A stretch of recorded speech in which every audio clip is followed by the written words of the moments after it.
பாஜகவிலிருந்து நிர்வாகி தொழிற்பிரிவு மாநில துணைத் தலைவர் திரு செல்வகுமார் அவர்கள். சார் வணக்கம் சார், உங்களை வரவேற்பதில் பெருமிதம் அடைகிறோம். அதிகார குரல் நேயர்களுக்கு வணக்கம் சார். நிறைய விஷயங்கள் இருக்கு. பாஜக பட்ஜெட்ல ரீகெயின் ஆகி டெல்லியில ஆட்சியை பிடித்தா கூட மக்கள் கிட்ட ஒரு கேள்வி இருந்துட்டே இருக்கு.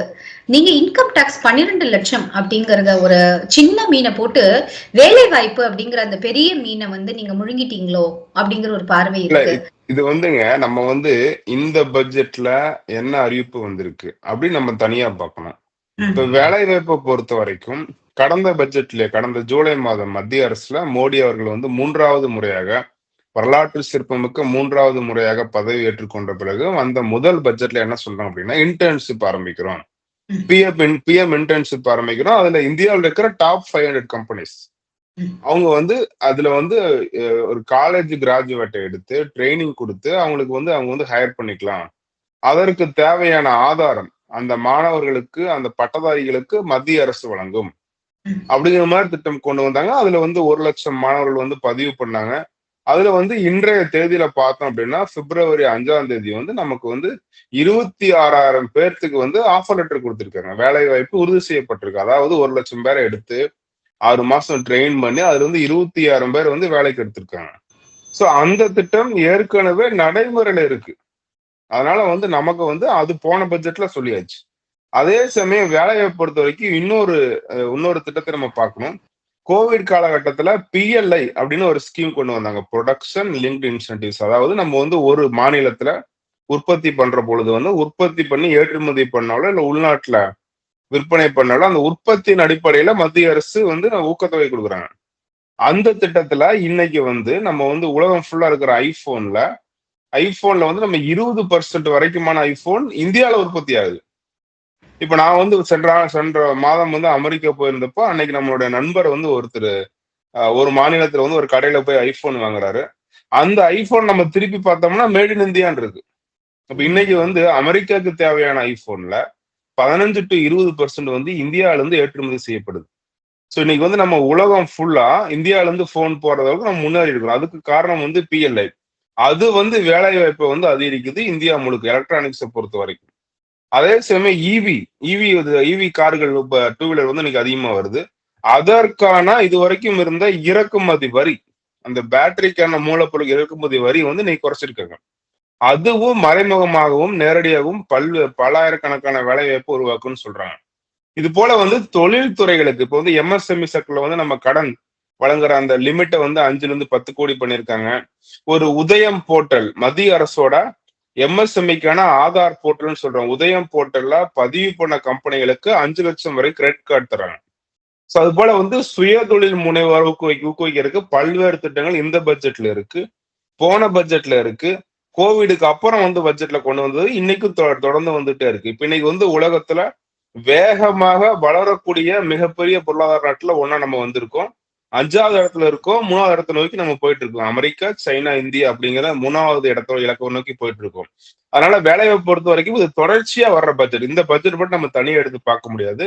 பல்வேறு திட்டங்கள், முன்னாடி அரசு திட்டங்கள் செயல்படுகிறதா, அதற்கு நிதி ஒதுக்கப்பட்டதான்னு பார்க்கணும். அது நடந்துட்டு இருக்கு, அதுல ரிசல்ட்டும் வந்துட்டு இருக்கு. இந்த பட்ஜெட்டை பொறுத்த வரைக்கும் நீண்ட கால கோரிக்கை, நடுத்தர மக்கள், மிடில் கிளாஸ் மக்களோட கோரிக்கை எங்களுக்கு இது செலவு அதிகமாகுது, சேமிக்க முடியல, வரி அதிகமா இருக்கிற நீண்ட கால கோரிக்கை ஒன் ஷாட்ல நம்ம 7 லட்சம் வரைக்கும் வரி விலக்கு, 7 லட்சம் வரைக்கும் சம்பாதிக்கிறோம். அதாவது மாதம் 60,000 வரைக்கும் சம்பாதிக்கிறவங்க வரி கட்ட வேண்டாம் அப்படி இருந்த நிலையை மாத்தி இன்னைக்கு மாதம் 1 லட்சம் ரூபாய். இப்ப கிட்டத்தட்ட நம்ம 80-90% மேல வருமானம் இருக்கிறவங்க இன்னைக்கு வரி விலக்கு கொடுத்துருக்கு. இந்த வரி விலக்கு என்பது அவங்களுக்கு மட்டும் கிடையாது, நம்ம அந்த ஸ்லாப் மாத்திருக்காங்க. அப்போ ஒட்டுமொத்தமா வருமான வரி கட்டுற அனைவருக்குமான பயனாக இந்த பட்ஜெட் வந்திருக்கு. இப்ப நம்ம கால்குலேட் பண்ணி பார்த்தோம்னா குறைந்தபட்சம் ஒருத்தருக்கும் மாதம் 10,000 ரூபாய் நம்ம சேமிக்கலாம் வரி கட்டுறதுல.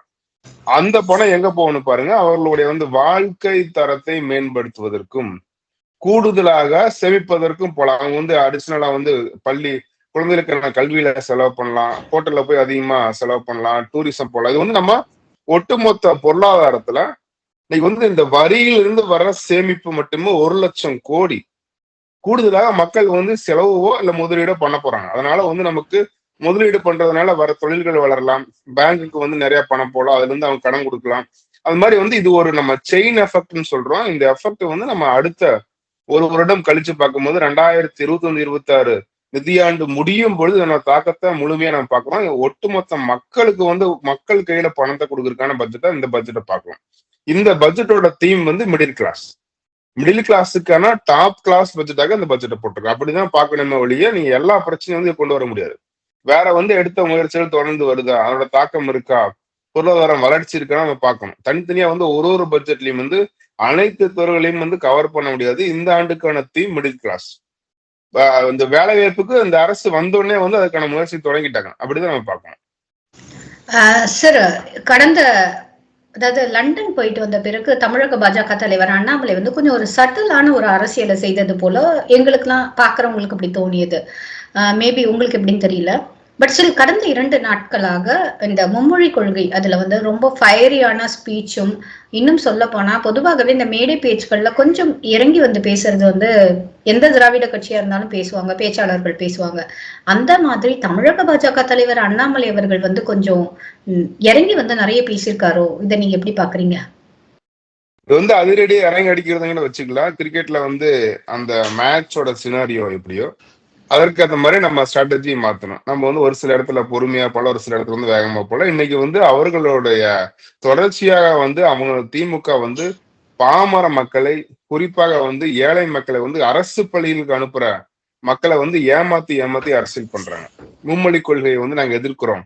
ஒரு காலகட்டத்துல வந்து காங்கிரஸ் ஆட்சி காலத்துல வந்து ஹிந்தி கட்டாயமாக்கப்பட்டது. அப்ப இன்னைக்கு இருக்கிற காலகட்டத்துல பார்த்தோம் அப்படின்னா எந்த மொழி வேணாலும் படிக்கலாம்.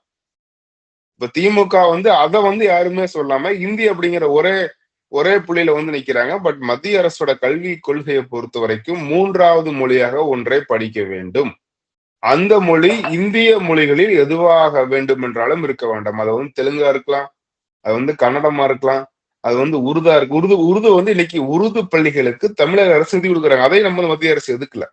மலையாளமா இருக்கலாம், நீங்க ஹிந்தியா இருக்கலாம், சான்ஸ்கிரிட்டா இருக்கலாம். அந்த மாதிரி வந்து பல்வேறு வாய்ப்புகளை வந்து மத்திய அரசு கொடுக்குது. அந்த மாணவர்களும் அந்த பள்ளியும் முடிவு பண்ணலாம் எந்த மொழி இந்த இடத்துல பண்றோம். இன்னைக்கு வந்து நம்ம எல்லையோர மாவட்டங்களை பார்த்தோம்னா கிருஷ்ணகிரி போன்ற மாவட்டங்கள்ல கன்னடம் சொல்லித்தராங்க. இவங்க கோயம்புத்தூர்ல வந்து மலையாள பள்ளியே இருக்கு, மலையாளம் மீடியத்தில் நடக்கிற பள்ளிக்கூடங்களே இருக்கு. வந்து இதெல்லாமே வந்து இத்தனை காலமாக வந்து அரசு பள்ளி இந்த கொள்கை அப்படிங்கிறது நீங்க மத்த மக்கள் விட்டுருங்க. இப்ப வந்து படித்தவர்கள், மெத்த படித்தவர்கள், அறிவாளிகளோட குழந்தைகள் எங்க படிக்கிறாங்க? வந்து சமூகத்துல நல்ல நிலையில இருக்கிறான். அவன் வந்து மாதம் 1 லட்ச ரூபாய் சம்பளம் வாங்கலாம், வேலைக்கு போகலாம், பெரிய தொழில் பண்றான். அந்த தொழிலதிபர் குழந்தைகள் எங்க படிக்கிறாங்க? அது எல்லாமே சிபிஎஸ்சிக்கு இன்னைக்கு மாறிட்டாங்க. அவர்கள் குழந்தைகள் அனைவருமே வந்து மும்மொழி படிக்கிறாங்க, ஹிந்தி படிக்கிறாங்க, சான்ஸ்கிரிட் படிக்கிறாங்க, பிரெஞ்சு படிக்கிறாங்க, ஜெர்மன் படிக்கிறாங்க. அந்த வாய்ப்புகளை மத்தவங்க கொடுங்கன்னு சொல்றான். இன்னைக்கு வந்து நம்ம ஒண்ணுமே வேண்டாங்க, நீங்க வந்து மற்ற தொழில் பண்றவங்க எல்லாத்தையும் விட்டுருங்க. இன்னைக்கு வந்து திமுகல அதிகாரத்தில் இருக்கிற அமைச்சர்கள் குழந்தைகள் எங்க படிக்க, அதை மட்டும் அறிக்கையை கொடுத்துட்டு போங்க. திமுக வந்து இவ்வளவு கோரமாக இவ்வளவு கொடூரமா இருக்கிறாங்களே, ஒண்ணு வேண்டாம், ஒரே ஒரு அறிக்கை. அமைச்சர் 35 அமைச்சர்கள் இருக்காங்க, அவர்கள் குழந்தைகளோ பேர குழந்தைகளோ எங்க படிக்கிறாங்க தகவல் இருக்கும்ல. அப்ப அதை மட்டும் அறிக்கையாக முதல்வர் என்னுடைய மகன் உதயநிதி, அவருடைய மகன் இன்பநிதி, அவர் வெளிநாட்டில் படிக்கிறார் அப்படின்னு போடுங்க. அவர் அதுக்கு முன்னாடி எந்த பள்ளியில படிச்சு அதையும் போடுங்க. என்னுடைய மகள் செந்தாமரை, அவர் சிபிஎஸ்இ பள்ளி நடத்துகிறார், அந்த பள்ளியில் ஹிந்தி கற்றுக்கொள்ளலாம், அதையும் போடுங்க.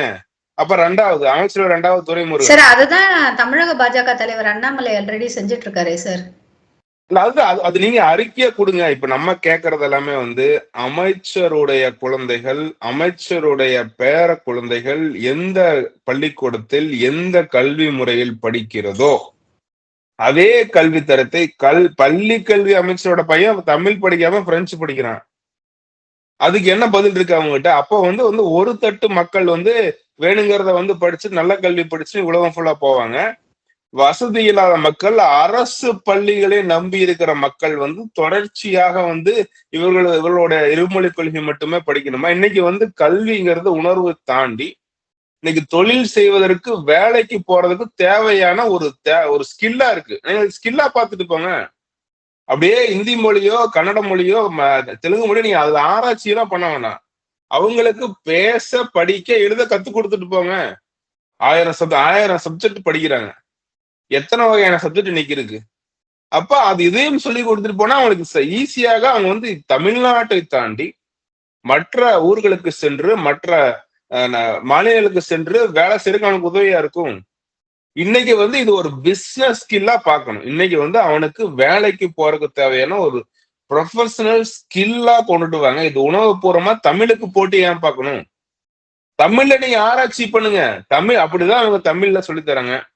தமிழ் வழியில பயின்ற மாணவர்கள் வந்து எத்தனை பேர் இன்னைக்கு பாஸ் பண்றாங்க. தமிழ்ல அதிகம் பேர் இன்னைக்கு ஃபெயில் ஆயிட்டு இருக்காங்க. அந்த அளவுக்கு தான் அவரோட கல்வித்தரம் இருக்கு. ஒட்டுமொத்த கல்வி தரத்தை மேம்படுத்துவதற்காக 30 ஆண்டுகளுக்கு பிறகுதான் கல்விக் கொள்கை கொண்டு வர்றாங்க. இதுல வந்து இப்ப திமுக சொல்றாங்க. திமுக ஒரு கூட்டணி இருக்கு, இந்தி கூட்டணியில. அந்த கூட்டணியில திமுகவை தவிர மற்ற கட்சிகள் ஆளும் மாநிலத்தில் மும்மொழி கொள்கை இருக்கிறது. கேரளால இருக்கு, கர்நாடகால இருக்கு, தெலுங்கானால இருக்கு. அப்ப நீங்க யாரை எதுக்குறீங்க? இதுக்கு முன்னாடி வந்து அவங்க கூட்டணியில இந்த கட்சிகள் மகாராஷ்டிராலையும் இருக்கு. மகாராஷ்டிரால காங்கிரஸ் கூட்டணி இருக்கும் பொழுது மும்மொழி கொள்கை அப்படிங்கிறது வந்து புதிய கல்வி திட்டத்துல ஒரு பகுதி தான், ஒரு பகுதி. அதுல சொல்லி இருக்கிற மற்ற திட்டங்களையும் செயல்படுத்த வேண்டும்.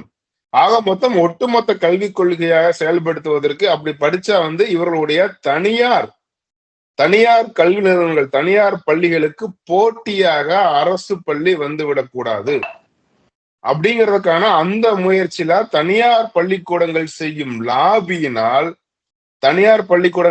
லாபியினால் தொடர்ச்சியாக வந்து இந்த அரசு திமுக வந்து இந்த மும்மொழி கொள்கை எதிர்க்கிறாங்க. புதிய கல்வி திட்டத்தை எதிர்க்கிறார்கள். அந்த திட்டம் புதிய கல்விக் கொள்கை முழுமையாக அமல்படுத்தும் பொழுது தனியார் பள்ளிகளுக்கு இணையாக அரசு பள்ளிகளும் அனைத்து பள்ளிகளும் வந்துவிடும்.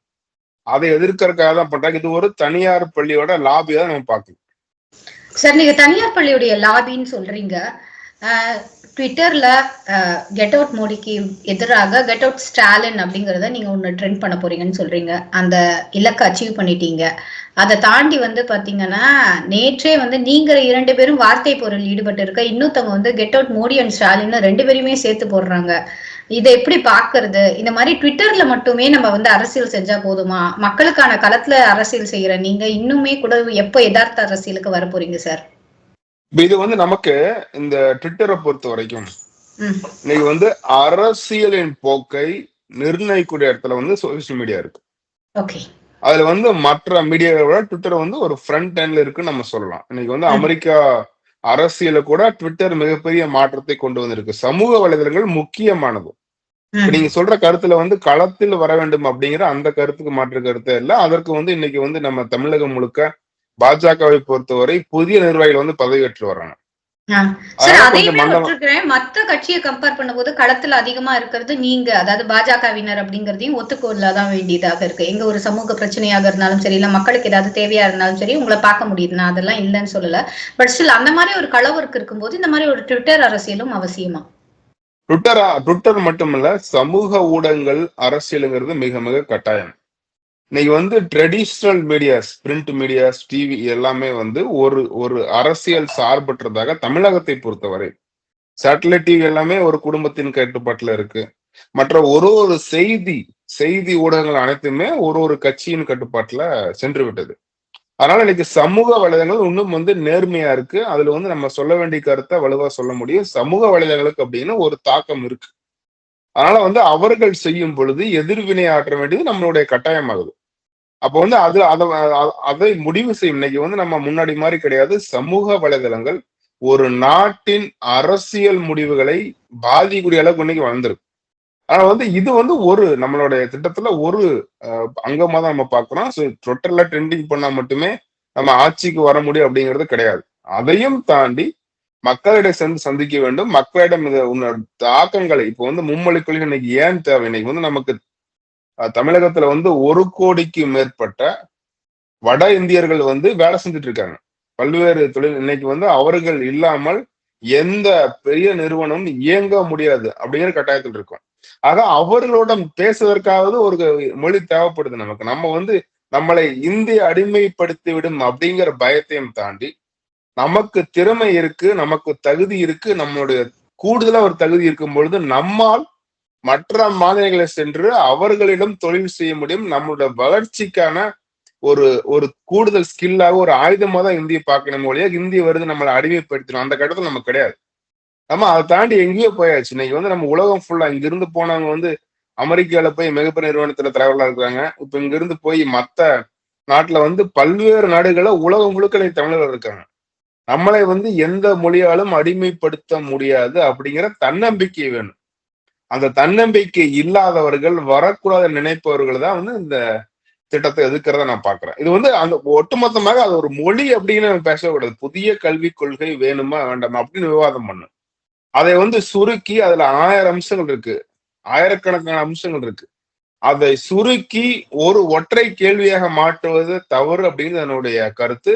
அதற்காக களத்திலும் பாஜக போராடும், அதற்கான முயற்சிகளும் நடந்து கொண்டிருக்கிறது அப்படிங்கிறத நான் பதிவு பண்றேன். சார், ஒரு ஸ்டேஜ்ல இந்த சமூக வலைத்தளங்களோட அவசியம், அதனாலதான் நாங்க இதுலயுமே அரசியல் பண்ண வேண்டியதாக இருக்குன்னு நீங்க சொல்றதை நாங்க அக்செப்ட் பண்ணிக்கிறோம். But at the same time வந்து 2026 கூட்டணி கணக்கு என்ன சார்? ஏன்னா வந்து 2024 நீங்க ஒரு வாக்கு வந்து நாங்க வாங்கிட்டோம்னு காட்டிட்டீங்க. அப்போ வந்து மத்தியில் மோடி அவர்கள் ஆட்சிக்கு வர வேண்டும்ங்கிற எண்ணம் இருக்கிறவர்கள் கூட பாஜகவுக்கு ஓட்டளிக்க வாய்ப்புகள் அதிகமாக இருந்தது. ஆனால் தற்போது இன்றைய சூழ்நிலை என்டிஏ மட்டும் தனியா இருக்காங்க, இல்ல இபிஎஸ் வந்து என்டிஏ கூட சேரல, அந்த மாதிரியான ஒரு சூழ்நிலையில் எந்த மாதிரியான ஓட் பெர்சன்டேஜ் ஒரு அப்ராக்சிமேட் இல்லைன்னா உங்களுக்கு வந்து அந்த கான்பிடன்ஸ் இருக்கா சார், இந்த 2024 பாராளுமன்ற தேர்தல் வாங்கினதை நம்ம அங்க வாங்கிடுவோம் அப்படின்னு சொல்லிட்டு? நமக்கு வந்துங்க 2024 தேர்தல் என்பது அது வந்து மத்தியில் வந்து மோடி அவர்கள் மீண்டுமே வர வேண்டும். 10 ஆண்டுகள் செய்த சிறப்பான பணி தொடர வேண்டும். உலகின் வேகமான பொருளாதாரமாக உருவாக்கிய மோடி அவர்களுடைய அரசு மீண்டும் தொடரும் பொழுது நம்ம 3ஆம் இடத்துக்கு வருவோம். 5ஆம் இடத்துல 3ஆம் இடத்துக்கு வருவோம் அப்படிங்கிற நோக்கத்தில் வந்து போட்டியிட்ட தேர்தல் வந்து 24. அது முழுக்க முழுக்க தேசிய அளவில் ஒற்றை சிந்தனையாக மோடி அவர்கள் மீண்டும் வர வேண்டும் அப்படிங்கிற நோக்கத்துல போட்டியிட்ட தேர்தல். ஆமா, வேற மாதிரி ஸ்ட்ராட்டஜி எடுத்து நம்ம அலையன்ஸ் இருந்துச்சு. அதுக்கு வந்து முடிவு பண்ணி நம்ம போட்டி போட்டாங்க. அதுல கணிசமான வாக்கு சதவீதம் வந்தது. இடம் வெற்றி பெறாவிட்டாலும் வாக்கு சதவீதம் வந்திருக்கு. நம்ம கட்சி அடுத்த கட்டத்துக்கு போயிருக்கு. 26 பொறுத்தவரை நம்மளுடைய மாநில தலைவர் அவர்கள் சொன்னபடி வந்து வலுவான கூட்டணி அமையும். திமுகவை வீட்டுக்கு அனுப்ப வேண்டும் அப்படிங்கிற நோக்கத்தில் இருக்கிற கட்சிகள் அனைவரும் ஒன்றாக ஒற்றை புள்ளியில் சேர்ந்து போட்டியிட வேண்டும் அப்படிங்கிற நோக்கத்துல தான் அந்த தேர்தல் இருக்கும். அது வந்து எந்த கட்சிகள் வரும், எது வராது, அவர்களுடைய தேவைகள் என்ன அப்படிங்கிறது நமக்கு இன்னும் டைம் இருக்கு. நமக்கு இன்னும் ஒரு 6 மாசத்துக்குள்ள வந்து ஜூன் ஜூலை அப்படிங்கிற பொழுது வந்து தெளிவான களம் அமையும். அதற்கு பிறகுதான் நம்ம வந்து கூட்டணி கட்சிகளை பத்தி நம்ம சொல்ல முடியும். இப்ப அது வரைக்கும் வந்து நம்மளுடைய பணி என்பது இப்போது பாஜக பொறுத்தவரை அடுத்த 1 மாதங்கள் 2 மாதங்களுக்கு வந்து அடிப்படையை கட்டமைப்பது. இன்னைக்கு நம்ம நிறைய மாவட்டங்கள் பார்த்தோம்னா பூத் கமிட்டி வேலையில பண்ணிட்டு இருக்கோம். கட்சியை முதல்ல நம்ம வலுவா இருக்கணும். நம்மளுடைய பங்கு நம்ம வந்து இந்த ஸ்டாலினை கெட் அவுட் ஸ்டாலின் வந்து சோசியல் மீடியாக்கள் சொன்னா மட்டும் பத்தாது. உண்மையிலே வீட்டுக்கு அனுப்புற வேலையை வந்து நம்ம பார்க்கலாம். Get out of chief secretariat அந்த மாதிரி அவர்களை வந்து அந்த திமுகவை வந்து ஒட்டுமொத்தமாக தலைமை செயலகத்திலிருந்து அவர்கள் வீட்டுக்கு அனுப்புறதுக்கான வேலையை செய்யறதுக்கு கட்சி அனைத்து முயற்சிகளையும் எடுக்கும். அது வந்து நம்ம திமுக அனுப்புறதுக்கான வலுவான கூட்டணி பாஜக இல்லாமல் யாராலும் பண்ண முடியும். இன்னைக்கு வந்து மிகப்பெரிய சக்தியா இருக்கும். ஆனா அந்த கூட்டணி என்பது தேசிய தலைமையும் மாநில தலைமையும் முடிவு பண்ண நமக்கு வந்து அதுக்கு டைம் இருக்கிறத நான் பாக்குறேன். சோ நீங்க என்ன சொல்றீங்க, 2026 கூட்டணி கணக்குல கூட்டணி அமைந்தாலும் அமையாவிட்டாலும் நாளைக்கு தலைமை யார் அப்படின்னு முடிவு செய்யற ஒரு வலுவான இடத்துல பாஜக இருக்கும். ஆட்சி அமைக்க போவது யார், என்ன நிச்சயமாக திமுகவை வீட்டுக்கு அனுப்பும் பணியில் பாஜக மிக முக்கியமான பங்கு பாஜக இருக்கிறது. அது செய்யக்கூடிய இடத்துல பாஜக வலுவாக இருக்கிறது. பாஜக இல்லாமல் திமுகவை இன்னைக்கு யாராலும் அழிக்க முடியாது. அதுதான் இந்த தேர்தல், நாடாளுமன்ற தேர்தல் அதுதான் சொல்லுது. திமுக 30க்கு 30 வாங்கியிருந்தா கூட அவங்க வாக்கு சதவீதம் கீழே போயிருக்கு. திமுகவுக்கு எதிரான வாக்குகள் 50% மேல இருக்கு. சிதறி கிடக்கும் வாக்கு வங்கிகளை ஒன்றாக இணைத்து ஒரு பெரிய அலையன்ஸ் ஃபார்ம் பண்றப்ப நிச்சயமாக அவர்கள் வீட்டுக்கு அனுப்பப்படுவார்கள். 2026 என்பது திமுகவை வீட்டுக்கு அனுப்பும் தேர்தலாக இருக்கும் என்பதில் எந்த மாற்று கருத்தும் கிடையாது. ரொம்ப நன்றி சார். இத்தனை நேரமும் அழகாகவும் தெளிவாகவும் நிறைய விஷயங்கள் அது ட்விட்டர் அது எக்ஸ்பேஸா இருக்கட்டும், இல்லைன்னா நீங்க சொன்னது போல பாஜக மாநில தலைவர் அண்ணாமலை ஏன் இவ்வளவு ஆக்ரோஷமான அரசியலை முன்னெடுக்கிறார் அப்படிங்கிற காரணங்களாக இருக்கட்டும், பட்ஜெட்டில் வேலை வாய்ப்புகளுக்கான அச்சாரம் முன்பே போடப்பட்டு விட்டது கொரோனா பீரியட்ல அப்படிங்கிறதாக இருக்கட்டும், தொடர்ந்து இது போன்ற நிறைய கருத்துக்கள் 2026 கூட்டணி கணக்குடன் பகிர்ந்தமைக்கு நன்றி. மீண்டும் இனிப்போல் இனிதொரு சந்திப்பில் சந்திக்கலாம் சார். நன்றி, வணக்கம் சார். நன்றி.